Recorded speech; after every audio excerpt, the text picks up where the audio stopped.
شكرا علي قميش مدير الكرة بنادي نجران. في البداية نرحب بك في الرياضية السعودية.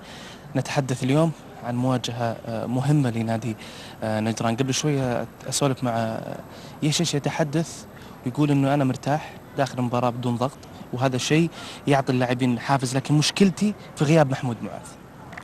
أول شيء الله يمسك بالخير وجميع المشاهدين.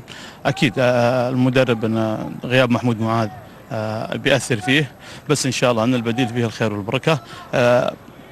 الانسجام مع المجموعة والثبات على تشكيله هذا يخلق نوع من التوازن والقوة في الفرقة نفسها، فهذا اللي كان يبحث عنه المدرب، وما كان متخوف مسألة غياب محمود معاذ إلا عشان هذا السبب، لكن إن شاء الله الموجود البديل فيه الخير والبركة. بما أنك تحدثت عن التوازن وعن القوة، أنا بتكلم معك عن الهدوء. الكابتن في المحلل الرياضية السعودية الكابتن نجيب الإمام يقول بأن من الأسباب نجاح نجران هو الهدوء في محيط الفريق.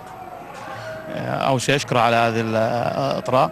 أكيد الشباب احنا أكثر تأكيداتنا عليهم أنهم يلعبون بدون ضغط، يحاولون يمسكون كرة في الملعب قدر المستطاع، يلعبون بارتياح كثير، ما يكونون مشدودون، لا يكونوا مستعجلين، الهدف بيجي في أي لحظة. فهذا الحمد لله اللي كان شغال عليه المدرب واتقنوه اللعيبه وجات يعني نتائج مثمره الحمد لله. فوزكم على الأهلي يعطي اللعيبه ثقه اليوم؟ اكيد يعطيهم ثقه، ولا هي مساله فوزنا على الاهلي كانت ضربه حظ، بالعكس ان شاء الله ان اليوم راح يكون تاكيد باحقيتنا بالفوز على الاهلي ان شاء الله. برضو يشش يقول انا ابغى ارجع من الرياض ومعي 3 نقاط عشان ارتاح في الاجازه. اكيد احنا كلنا اصرار وعزيمه، لا كلاعبين ولا مدربين ولا مجلس اداره، ان احنا نطلع بهذه المباراه بقدر الاستطاعه ناخذ 3 نقاط ان شاء الله، وكلنا كل واحد يبحث على 3 نقاط سواء الحين او النصر.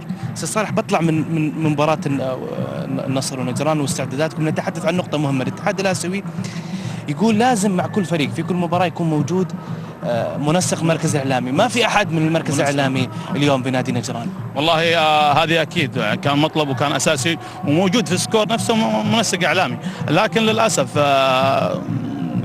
الحجوزات من نجران الى الرياض واجهنا فيها شيء من الصعوبه، اضطرينا نحن يعني نستغني عنهم بحيث نحن نطلع الفريق.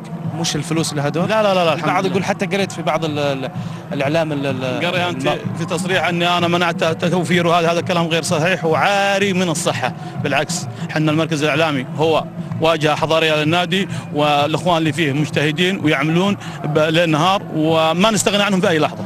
يعطيك العافيه. الله يعافيك.